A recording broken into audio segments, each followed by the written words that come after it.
Ingatlah bahwa ini bukan cuman momen yang indah, momen bahagia, tapi momen penuh berkah. Bahwa malaikat-malaikat Allah Subhanahu wa taala turun pada saat itu.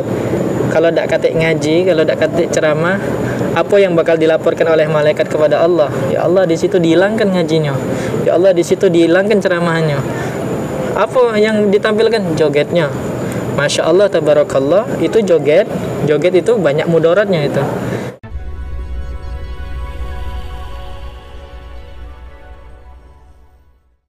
Bismillahirrahmanirrahim. Assalamualaikum warahmatullahi wabarakatuh. Waalaikumsalam warahmatullahi wabarakatuh.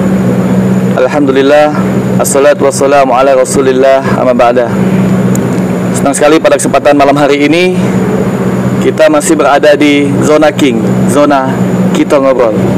Dan alhamdulillah malam ini kita akan ngobrol-ngobrol sama salah seorang ustadz yang mungkin sudah memiliki jam terbang sangat tinggi karena dia dari kecil sudah mondok di salah satu pondok di Jawa.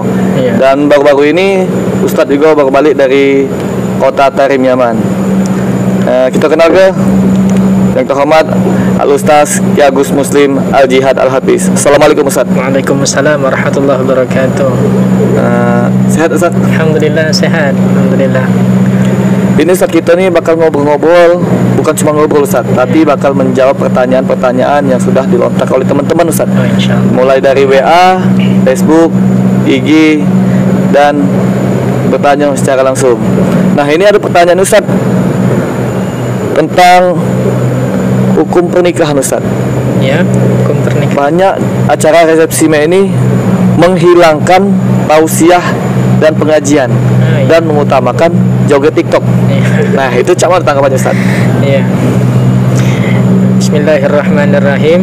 Jadi kami jawab bahwa saat pernikahan ini bukan hanya hari yang berbahagia.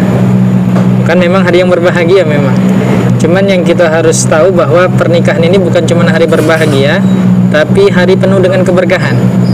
Sampai salah satu dikatakan doa itu pasti kabul, pasti mustajab itu ketika menghadiri pernikahan. Iya, ketika ijab kabul itu. Ijab kabul. Berarti ini adalah momen yang sangat luar biasa dan awal mula dari bermulanya ibadah yang dibenci setan.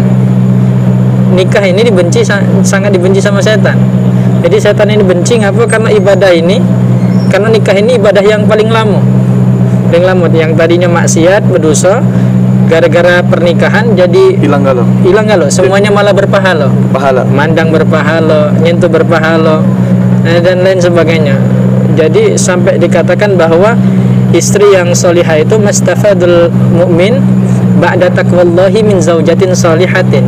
Beruntunglah bagi orang yang mukmin setelah takwa kepada Allah adalah mendapat istri yang salihah. Jadi ini adalah banyak kemuliaan dari Allah Subhanahu wa taala. Dan istri yang salihah juga kata Allah, kalau dia salihah, patuh kepada suaminya, nyenangi suaminya, kemudian dia salat, dia puasa, kewajibannya terpenuhi kepada Allah, dipenuhinya, maka silahkan masuk surga dari pintu mana weh? Bebas. Berarti bebas. Dua pintu Ustaz itu Ustaz. Wallahu a'lam. Karena kita belum ke sana. Iya.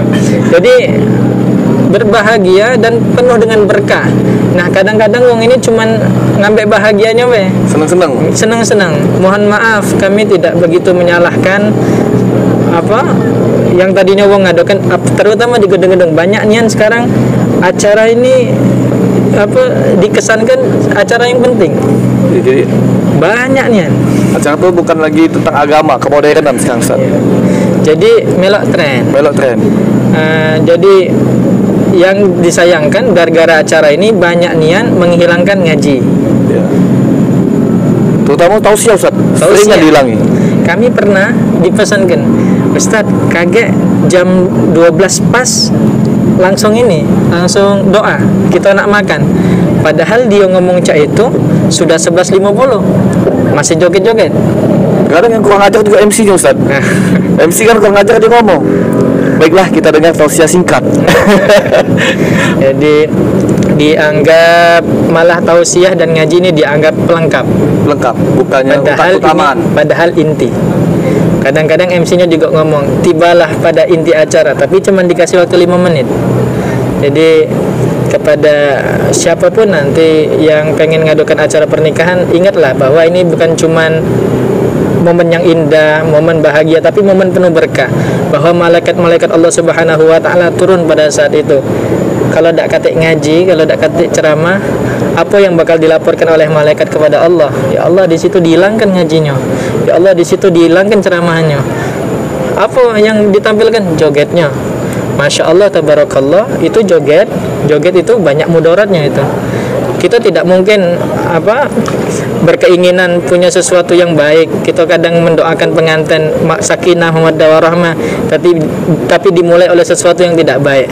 Banyak mudaratnya, menghilangkan ceramah, menghilangkan pengajian. Nah itu Masya Allah, kita mendoakan semoga sakinah, pengantin juga pengen sakinah, keluarga pengen sakinah, tapi menghilangkan sesuatu yang mulia, menghilangkan sesuatu yang baik. Wallahu a'lam. Mudah-mudahan Allah Subhanahu wa taala senantiasa memberikan hidayah kepada kita semua, membimbing kita semua. Jadi bagaimana sedihnya Rasulullah SAW melihat umatnya seperti sekarang ini. Beliau sampai berdoa kepada Allah Subhanahu wa taala, ya Allah, kata Rasulullah, ya Allah, kalau begini sakitnya sakaratul maut, ya tolong semua sakaratul maut itu limpahkan semua ke aku sekarang. Ya, menurut salah satu penjelasan, permintaan ini adalah permintaan satu-satunya dari Allah yang tidak dikabulkan kepada Nabi Muhammad. Kalau yang lain semua dikabulkan. Kecuali yang ini, Ustaz, ya? Kecuali yang ini. Apa? Karena kita memang bakal bertanggung jawab. Dan ini salah satu bukti Rasulullah cinta kepada kita. Di akhir hayat beliau nyebut ummati as-salat. Beliau nyebut umatnya. Ditutup dengan salat agar kita selamat bahagia dunia akhirat. Sekarang kita kecewakan Rasulullah SAW, kita ganti semua kebiasaan yang baik-baik dengan kebiasaan yang katanya melok tren. Ya, melok tren. Wallahu a'lam gitu. Kita melok tren, tapi buat apa melok tren? Buat apa melok yang dianggap kemajuan, tapi Allah tidak redha. Bahkan Rasulullah SAW bisa nangis karena ulah dari umatnya ini.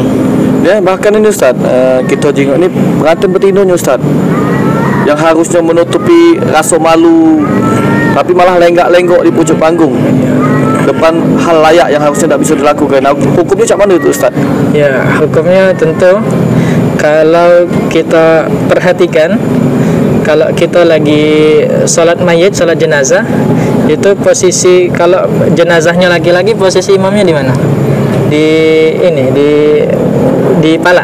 Ya. Kalau perempuan di mana? Di badan. Ya. Ada yang menjelaskan bahwa ngapa di pala, karena jenazah laki-laki, cowok itu paling banyak dosanya di mata.